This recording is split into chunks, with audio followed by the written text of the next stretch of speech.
Hi everybody, welcome back to another episode of our Dungeon Boss PvP series. Today we're going to be taking a look at Goretusk and his viability as a PvP defender. As of right now, you can see from my stats here that I am currently with a 14 and 12 record with Goretusk on my defense. I'm going to show you the team that I'm using, and I also have a slew of videos to attach afterwards. I'm not doing any voiceover on the actual videos themselves as far as the wins and losses. You can just kind of watch them and see what the overall strategy against Goretusk is going to be. I would imagine as people start getting more and more tokens, he is going to be a little bit more popular on defense. So knowing how to best deal with him is going to be definitely a requirement here. So far I got more wins than I do have losses. You'll see those in a little bit. But as far as my defense goes, I'm using Grognog and then Solaris, Gortusk, and Echo. So the logic behind this team here is mostly because Grognog is a powerhouse. I included him on there instead of some other beast like Pygneus or Lupina or someone like that. I like how durable he is. With his buffed up epic, that's only going to make him even more powerful as a defender. I don't have his epic buffed up just yet, and I'm still winning more than I'm losing, and so I'm happy about that. Solaris, no question why she's on the defense. She's probably the best PvP hero in the game right now. Goretusk, he's got some really good damage reduction, saves the team a little bit. And then I threw Echo in there instead of a different beast as sort of a, I guess like a wild card. Anybody that's going to come into my house with Shade, for example, I threw Echo in there just to make things a little bit more difficult because he's spirit immune, and he's also just takes lower damage from both magic and melee attacks. So he's very, very, very durable, and you start getting some of that shock damage out there, and these guys can really do a number on you. The biggest thing, though, that I found out with Goretusk is his momentum is definitely not something to be trifled with. If you let that guy get up to 10 stacks of momentum, whether you're using him on offense or defense, he is pretty brutal. I've seen his avalanche attack do over 50,000 attack, and I don't have any attack runes on him at all, really. So his avalanche is pretty brutal. Obviously, it's not going to be like that on his second turn of PvP defense. It's going to take an entire iteration after that before he really gets 10 stacks plus have an avalanche attack. But that's besides the point. You'll see how he hangs in there in the long run with some of the footage afterwards. Personally, from experience so far, I found Goretusk's biggest weakness to be obviously hopper and corpse removal. Zom, most specifically, is the best way to get rid of him. He is also highly susceptible to Spirit Link too. When I run him on my offense teams, he tends to be the only one that's available to Spirit Link because I run a lot of Solaris, Shade, and Echo. So when you include Goretusk in there, he automatically gets the Spirit Link in the second turn, takes a lot of extra damage, and then Shade possessing Goretusk is not a good thing for you. So his biggest weaknesses that I've seen so far are, like I said, Zom and Hopper and Shade, still the major players in PvP, so he hasn't really shaken that up much. But I have seen that he has been pretty successful on defense, for myself at least. And I think with a little bit of effort, he can probably do well for you as well. I'm just going to take a quick, as far as runes go, Grog and Solaris and Echo, those all have pretty much standard rune loadouts at this point, so I'm not going to go over them. I'll just show you the runes that I threw on Goretusk just for convenience sake.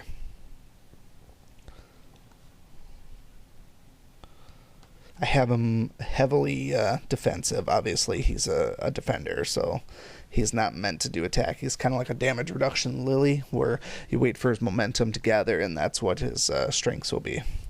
So for the water runes, we have the Survivor rune. Start with Cleansing Regeneration. Can't go wrong with that one. This is one of those ultra runes that requires a Corrupted Heart. Planning rune. It's not the best planning rune, but it's got reduction, defense, and health, and an 8% reduction. It's the best one that I could make at short notice. I, for whatever reason, didn't have a lot of planning runes made. I don't know why, but I didn't have many. Champion rune, attack, defense. This is really the only one that I have with attack base, and that's just because I didn't want to bother making tactics. I tried to make one tactics rune here, but it was crit skill and attack. It just didn't really look well to me. If it was 10% damage reduction, I might have used it, but I appreciated this one a little bit better. And then the 10% reduction from caster helps a little bit from shade. Yellow one, we're using another champion rune. I used this one instead of the guardian rune because I didn't feel like the guardian rune was necessary. He's already got great defense as it is. He's got 9,000 defense. I don't need that guardian rune to survive here. So I threw this champion rune on there because it's got the double damage reduction and the electric skin. It's probably one of my absolute favorite runes out there. I used to run this on Furnace, and having multiple different skins on Furnace is always an awesome thing. And then the last one is a defense attack and reduce damage from monster.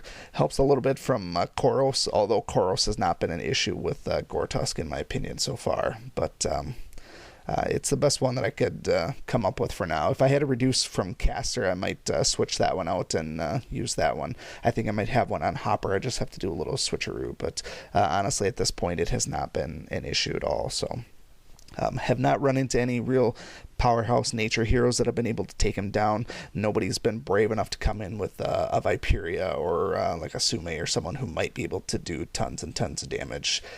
So overall, he's been pretty effective for me. You saw at the beginning, I have a 14-12 record with him right now. Total number of footage that I have, I'd say there's probably about maybe 10 raids or so. I don't remember how many I actually recorded. I've been trying to record them as they come up. But that's going to wrap up the voiceover for this one here. So like I said, just take a look at some of those raids. They should all be the same PvP defense. You'll see some different people with some different strategies come in. Some beat my defense pretty easily. Some of them fail pretty miserably.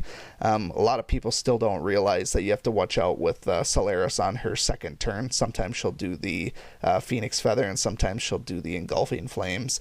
People who try to do debuffs and stuff before the Phoenix Feather comes up, you're just asking for a loss. So make sure you watch what Solaris does before you go and start taking people's feather away.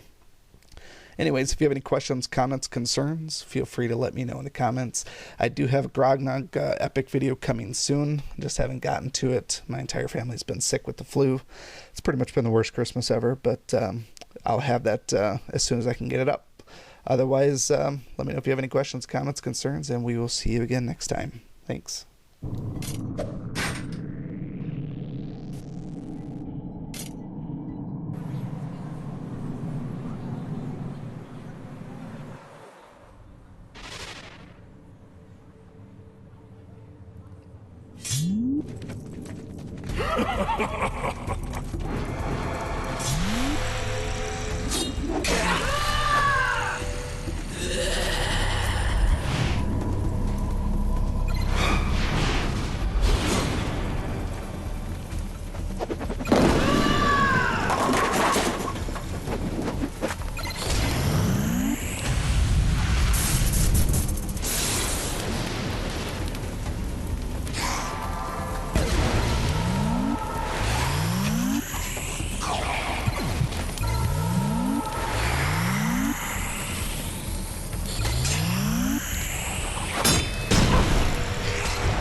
Thank you so much for watching this video and supporting my channel. If you like this video, please show your continued support by hitting that like button, and be sure to check out both my YouTube channels for new content all the time. And always remember, peace is a lie, there's only passion. We'll see you next time.